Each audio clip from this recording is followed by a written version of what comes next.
everybody. Welcome to today's show. My name is Spencer Walsh. We are live just a few minutes away from 10 o'clock with your episode, your Tuesday episode of Newsflash. We appreciate you being here today. We got some good stuff for you today. We're getting some more and more information in on the FBI raid on Mar-a-Lago. What was that all about? How did it come to pass? And why was the National Archives of all people so mad at Donald Trump? We'll tell you all about it on the show today. Also, latest updates in the New York and Florida primary. Some interesting mixed bag for progressives, so nothing too unexpected, but a pretty nice surprise out of Florida in the 11th district. And we'll take a look at interesting races, multiple interesting races actually in New York as well. Also, we're taking a look at a teachers' strike in Columbus, where, you know, we're seeing this more and more. The teachers are using their power to fight for students and horrifically underfunded schools. Also, some new concerns brought about in a parenting segment I want to talk about in The Lever, which is David Sirota's new website. Former Bernie Sanders speechwriter. It was talking a bit about how fears about how Biden may cut Social Security in a very Obama-style situation come the midterms. So we see, you know, some a divided government, a grand bargain. You know, this all sounds very familiar if you're a student of 2013, 2012 politics, and Joe Biden played a big role in that. We'll get into it all. Newsflash.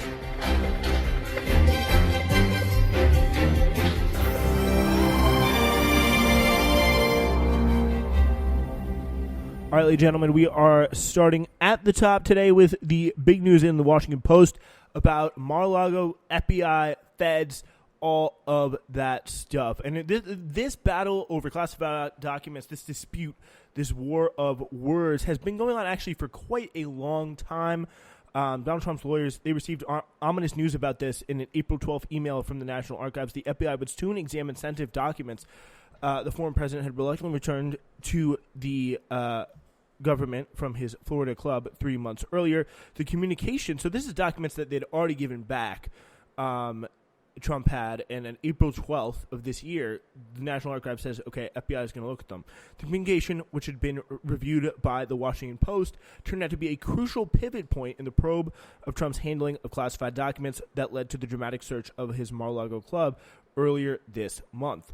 Within weeks, Trump would have new lawyers to deal with the documents. The FBI's attention would shift from the top secret material Trump returned to the archives to the classified items they believed he had kept in Florida. So, and the question is, you know, he had been giving stuff back. They caught him. He gave some stuff back in the beginning of 2020, around January, February, 2022. But it had been a pretty, messy situation. It's understood to be a pretty messy situation all throughout. One lawyer who received the email, former White House Deputy Counsel Pat Philbin, would be interviewed by FBI agents who considered him a witness in a rapidly expanding investigation. Some Trump's allies had blamed the Russian haphazard packing process during the final days in office for the presence of the documents that the FBI found in Trump's bedroom, office, and first-floor storage room at Mar-a-Lago back on the 8th of August. But the key events that led to the FBI search took place only this year, after months of slow-rolling conflict between the former president and law enforcement agencies. Some material recovered in the search is considered extraordinarily sensitive to people familiar with the search said because it could reveal carefully guarded secrets about U.S. intelligence gathering methods. One of them is said to be among the most sensitive secrets we hold. Who knows what that could be referring to, a lot of different things. And I think really what is interesting is what was Trump trying to do with it? Why did he need to hold on to these documents for so long? Which is, an FU to the government. We don't know why. We don't know what kind of relationships he has with these other countries. So the account of Trump's effort to keep the FBI from reviewing the classified material is drawn from newly released correspondence and court filings, as well as the recollections of multiple people with direct knowledge of the investigation or who were briefed on events, many of them who spoke on anonymity due to the ongoing criminal probe. In a legal filing on Monday, Trump's lawyers insisted that he had been cooperating with the Justice Department requests. In fact, however, as the narrative laid out, as well as other However, the narrative they laid out, literally what they said, as well as other documents and interviews, shows that Trump ignored multiple opportunities to quietly resolve the FBI concerns by handing over all classified material in his possession. They've asked him multiple times. He ignored their request to hand over all material for months and months and months, which I think is more and more interesting. Again and again, he had reacted with a familiar mix of obstinance and outrage, causing some to, believe he was essentially daring those in orbit, or in his orbit, believed he was daring the FBI to pretty much come after him. And that is, it took them long enough, and they did it in literally the most low-key way possible, but they eventually did do it.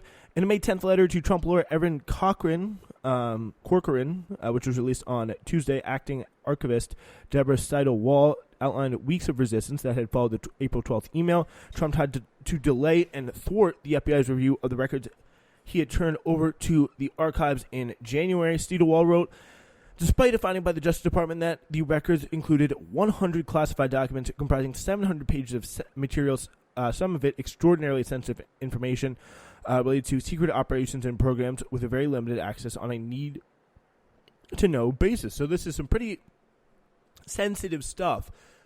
They gave it kind of a whole cashback, it seems, in the beginning of the year. And back in January, and it seems here that Trump kept some of the most damaging, some of the most sensitive documents with him for an extended period of time. This is the email that you wrote on April 12th.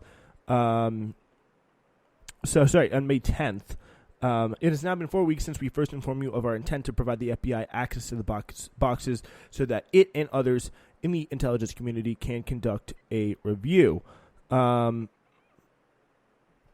Seidel-Wall wrote that to Trump's lawyers, adding that if Trump's lawyers had asked for some more time to determine if records included documents they consider protected by executive privilege. The May 10th letter said the government lawyers had concluded that executive privilege is held by the current president, not a former one, and that President Biden had delegated to Seidel-Wall's decision as to whether the FBI should be allowed to review the records. I have therefore decided not to honor the former president's protective claim of privilege, she wrote, indicating that she would allow the FBI to begin viewing the records in 2 days. Before it was released publicly, the letter was published by John Solomon, a Trump ally who runs a news website. In Trump's inner circle, concern had been rising since June that the former president created a legal jeopardy for himself, according to multiple people in his orbit. Mar-a-Lago is a big problem, said one of the people said. The fact that he's just doing this for no apparent, an unclear reason. There has to be a reason, I think, there has to be, I think, a method behind the madness here. But why is he keeping these documents time after time? And it's very, very hard to get, I think is a clear, convincing sense of what he's doing, what his whole game plan is. That information of, what he gave some of these documents back, but kept what appears to be some of the most sensitive documents, essentially daring the FBI to come after him, according to people in his own legal orbit. So what was the game plan here? What was the whole situation? We do not know at this time, but I think still it's very interesting. My name is Spencer Walsh. This is the Spencer Walsh Radio Network, and if you're listening to one of our podcasts, whether it's Newsflash, Hidden History, The Spencer Walsh Show, or something else, ladies and gentlemen, we have one simple request of you. Please be sure to rate us, subscribe to us if you like us, and leave us a comment, because just like all of you, sometimes we need that feedback in our lives, good or bad. We want to hear what you have to say. So please do those steps. Make SWR content better. And thank you so much for listening. All right, ladies and gentlemen, it is officially primary night in America.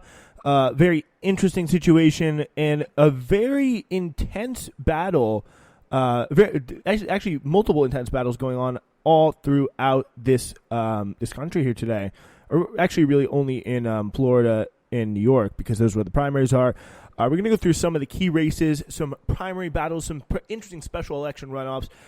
Actually, a interesting special election runoff in New York that we'll get to, that's seen as a battle between the Democrats' key issue, which is abortion that they're trying to take in the midterms, and the Republicans' key issue, which is the economy and inflation and all of that. But let's start at the top here with the Florida governor's race. That was a big race on the Democratic side, a marquee race for Florida. But it really wasn't much of a contest as Charlie Crist, the governor, a former governor, I believe, former longtime representative, moderate representative Charlie Crist, and is going against Ron DeSantis, beating the kind of semi-progressive, I would say like Elizabeth Warren-type politician, Nikki Fried, the Florida State Agricultural Commissioner, who was supposed to be, she was big because she was like the only Florida statewide Democrat, but he is not seeming to be. It's not seeming to be going too well for him. Matt Gaetz survived a primary challenge from a former FedEx executive quite comfortably, 66% there. In the 7th district of Florida, pretty boring, but Anthony Sabatini, who's a kind of right-wing DeSantis acolyte, Trump acolyte, state lawmaker trying to challenge for the Republican nomination, he did not succeed there. Big, interesting situation in the 10th district where it really looks like there could be another member of the squad. We'll come back to that in just a moment. But Florida's 13th district is going to – that's not really a big one. So we have an interesting situation in the 3rd district. This is Tom Suozzi, and a very interesting 41% of the vote in right now.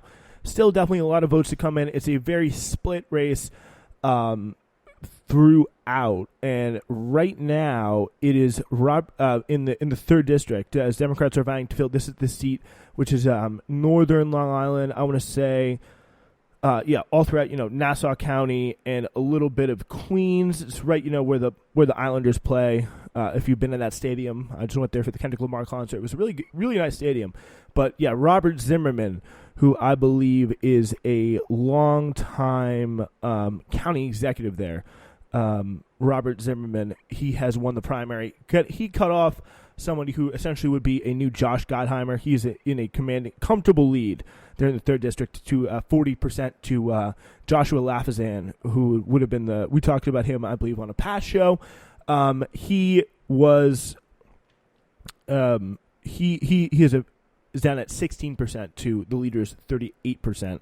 So that is a big look. So yeah, Robert Zimmerman. This is 3 Jewish Democrats going against here. So no independent polling and little to no coverage from national media outlets. Robert Zimmerman is a former DNC committee member. So probably no one to be too thrilled about getting into Congress there. But Tom Suozzi was not essentially a very right. He was pretty right wing as well. Big into the SALT caucus in the Democratic Party. Very interested in giving tax breaks to kind of rich blue state constituents. But at least Joshua Lafazan making sure he is not there would be a bit of a good situation. That guy is essentially a Republican. It's been a rare open seat in the heart of New York. New York's 10th district, the redistricting situation that has been very, very interesting, especially in the heart of Manhattan. They cut out a district there, just leaving the 10th district and the 11th district when they used to have 10th, 11th, and 12th all there completely in Manhattan, or almost completely in Manhattan with a few, some of the population of I believe the 12th was in the outer boroughs, but yeah, the New York's 10th district, very interesting. It is really just paltry at the bottom of Manhattan. It used to be represented by Jerry Nadler. He got written out of his district, but Jerry Nadler he had to go to the 11th district, which is a bunch of the east and pretty much the northern part of Manhattan, where if you look at up New York's 10th district, it's really pretty pathetic. A lot of it is just like a sliver of the essentially the West Side Highway and some of Brooklyn, all the neighborhood around the West Side Highway and some of Brooklyn there. So that is pretty much an MSNBC character. Dan Goldman is up right there. He's a anti-Trump lawyer, one of those resistance type figures who has seen a lot of play on MSNBC. I believe that's where I know him. He testified in some big lib hearing or whatever. He is in the lead there. But Ulan New, who is a progressive representative, state assemblywoman in New York City, was key in actually challenging Cuomo. Her and Ron Kim were pretty key in challenging Cuomo. Yulin Liu doing very well in Brooklyn. That is going to carry her to win if she does. It's about 90% reported right now. Absentee ballots could play a role here, but she's down by about 1.6%, which translates to just about 1,000 votes. So it is a very close situation in a really incredibly split race. The two other main candidates in that race are, interestingly, Mondaire Jones, who was kind of a member of a squad who got written out of his district, which is my home district up in the 17th. Let's get to that one actually right now. But before we do that, let's talk about the 12th here real quick. Jerry Nadler is killing it. He won the Democratic primary against Carolyn Maloney. Those are two long-term Democratic representatives who pretty much, because of the fact that redistricting squeezed one district out of New York, they had to run against each other for a district that was pretty much big chunk of northern Manhattan. And Jerry Nadler posted up big time, and a lot of his candidacy. A lot of his district, his old district was in there, so he had a bit more of a political base, and the newly redrawn district had a lot of his old district in it. But Maloney did make the big mistake of criticizing Biden in the heart of New York City. It's not something that's going to go well, even if it could go well for her, and maybe in some of the other parts of the country. Let's take a look at the 17th district, a very interesting situation. Sean Patrick Maloney, chair of the Democratic Congressional Campaign Committee, pretty much all around, police union supported, very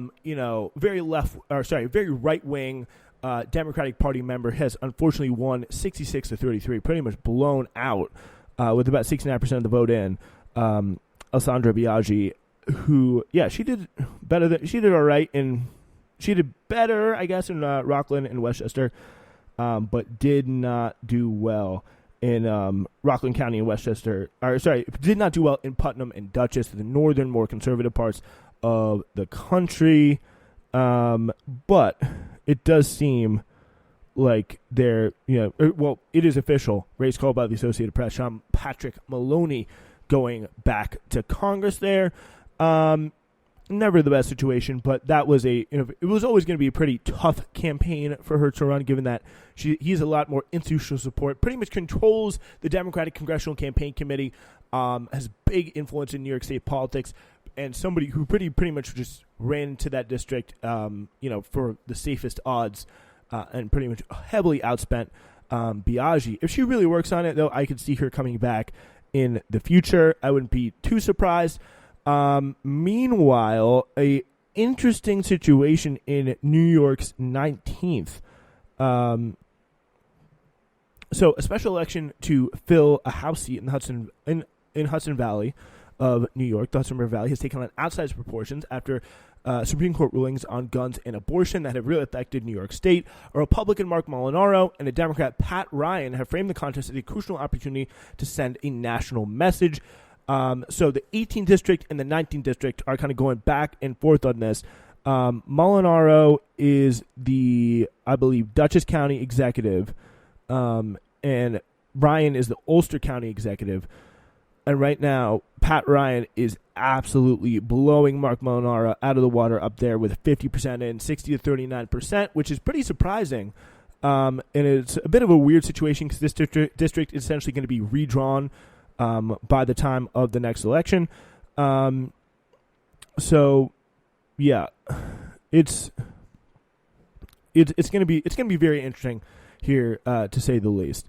But that whole district situation is going to be just completely redrawn. So that's kind of a mess there. But right now on the abortion versus inflation debate, abortion is doing pretty well up there in upstate New York. On the Republican side in Florida, interesting situation. Representative Daniel Webster beat back a challenge from Laura Loomer, of all people, by about 4 points. It was pretty incredible. She's a far-right activist, anti-Muslim activist, someone who said she's proudly Islamophobic, been banned off of every platform, ridiculously, offensive, racist, whatever you want to call her. She's a contributor to InfoWars, the media company owned by conspiracy theorist Alex Jones, and has been banned again for Twitter and Facebook for violating rules promoting misinformation, violence, or hate. This was her second bid for Congress. She also ran in 2020 in the state's 21st congressional district, which represents much of Palm Beach County, including former President Trump's Mar-a-Lago club. She was easily defeated by President Lois Frankel, Democratic incumbent in that district. So in a speech to supporters tonight, she said she would not concede, declaring herself a winner who is willing to fight the corruption within our own feckless, cowardly Republican Party. So it's like this is pretty incredible. So she is running in a campaign. She's running a campaign in a pretty strong Republican district, which is essentially just to the west of Orlando. It goes from Orlando, which is about the center of the state, midway up, all the way to the west coast, the Gulf Coast of Florida. It's a pretty big district, pretty rural. But it also has the biggest retirement community in the country, called The Villages there. And Loomer, during this primary campaign, criticized Daniel Weber, the current rep, who she lost to by 4 points, which, by the way, no one really expected, as physically weak, and claimed that he wore a necklace designed to alert emergency responders if he falls.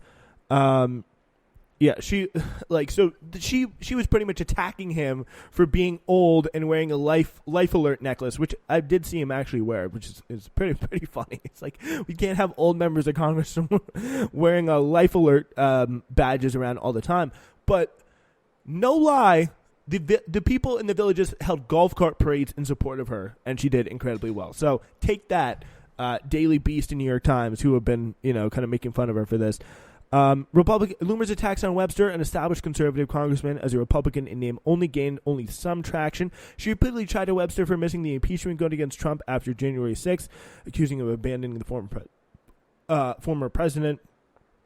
But Webster voted against certifying the 2020 election results from Arizona and Pennsylvania and dismissed Loomer's criticism.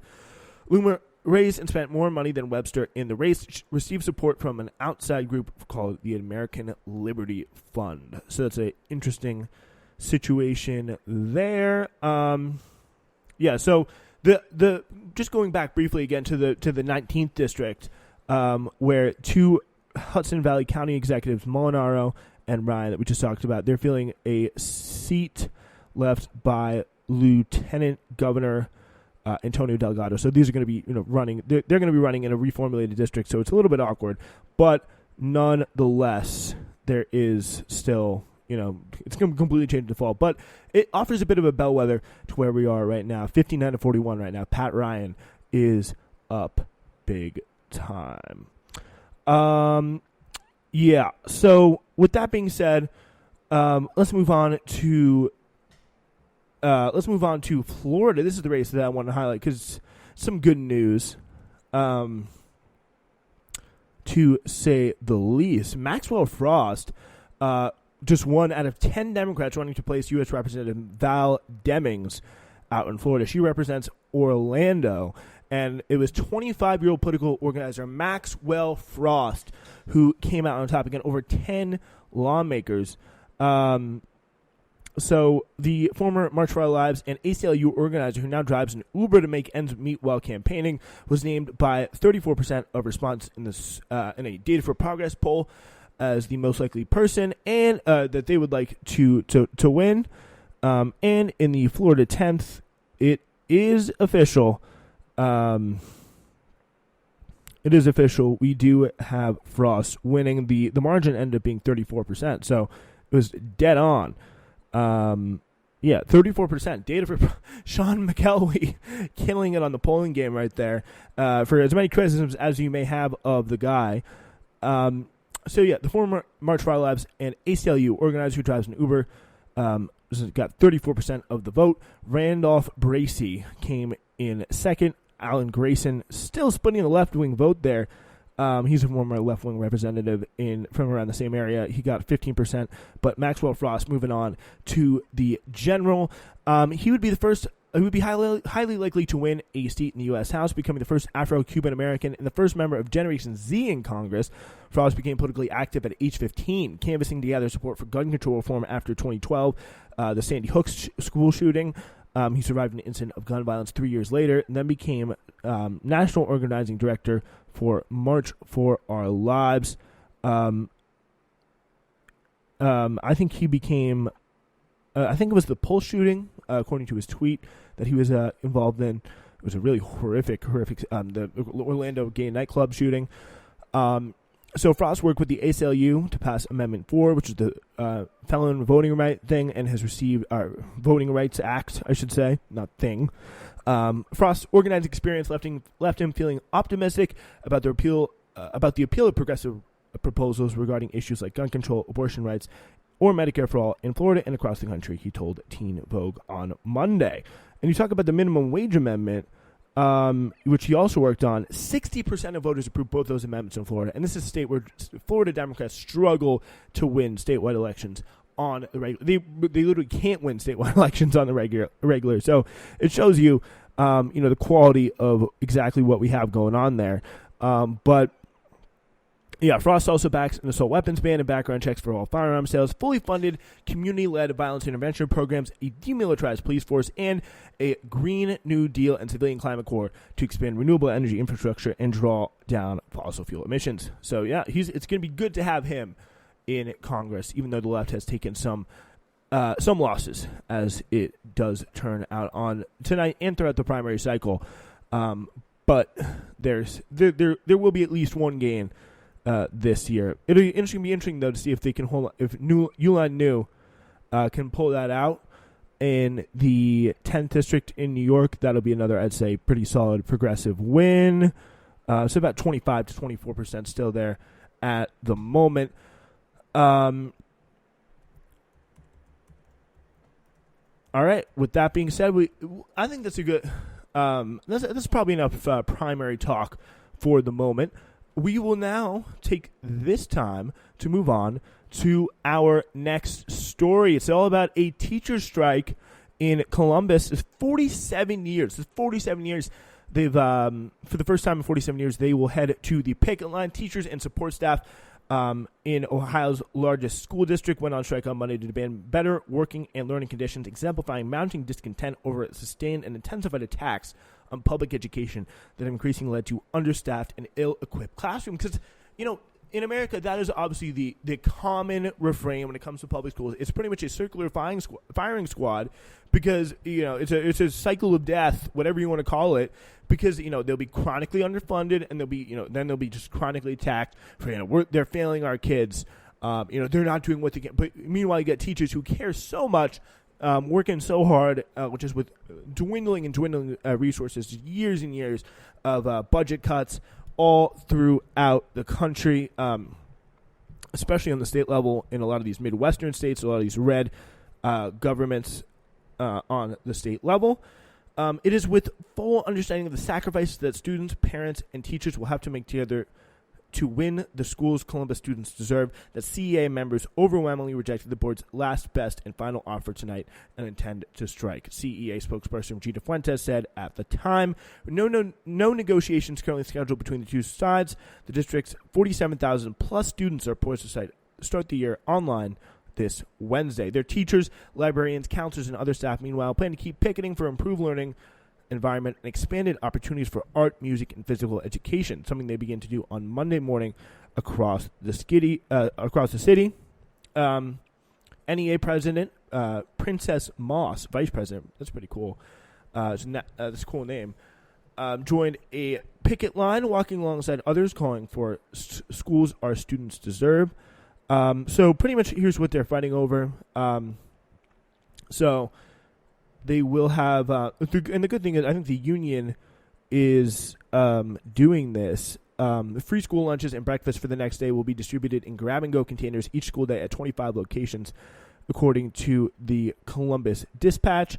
So some of these free breakfast programs through the community eligibility provision in the U.S. Department of Agriculture that covers schools in low-income and high-poverty areas. So this is actually the government doing this, not the union.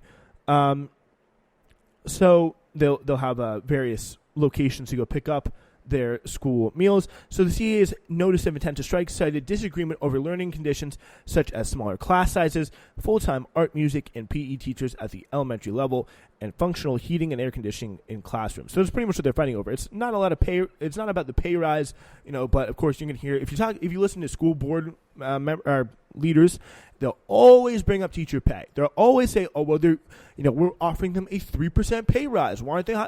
They're not asking about the pay. They're just asking for AC and appropriate resources for their students and the damn schools. It's not that hard." So CEA member Courtney Johnson, a 21-year veteran of Columbus City Schools, told on CNN that improved pay is not the union's focus.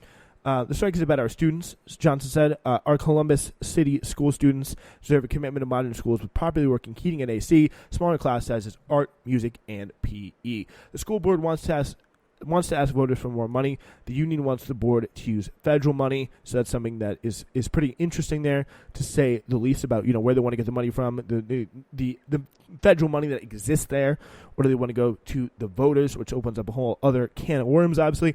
Let's take a look at what Courtney Johnson said yesterday to CNN. Courtney Johnson has been teaching in Columbus City Schools for 21 years. She's a library media specialist and a member of the CEA. Thank you for being with us. Let me start here, Courtney. The Columbus School Board says that it offered a generous compensation package and some provisions for the classroom as its final offer. You say this is not about money. What's it about? Yeah, it's never been about economics. This strike is about our students, and our students deserve, our Columbus City School students deserve a commitment to modern schools with properly working heating and air conditioning and smaller class sizes and art, music, and PE. CEA has never made this about economics. There you go. Well said there from Courtney Johnson. That was her on CNN the other day. Columbus is home to the nation's first strike in a large K-12 district this school year, but educators, bus drivers, and cafeteria workers in other cities are also agitating, with more potential labor actions looming on the horizon. All right. We'll be back in a minute for the last story.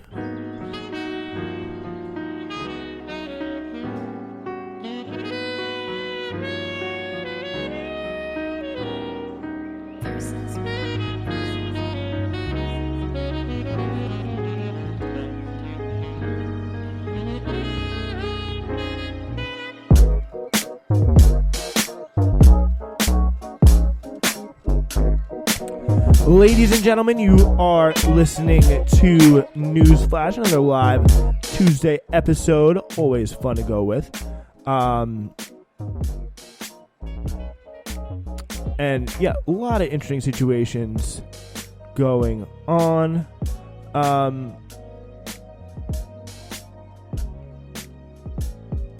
And one of the biggest things that, we look towards for when at the end of this year, we will see, at the beginning of next year, we will see a new Congress being sworn in, and that there's a very good chance that Congress has at least one Republican House, whether it be, House or maybe even the Senate as well.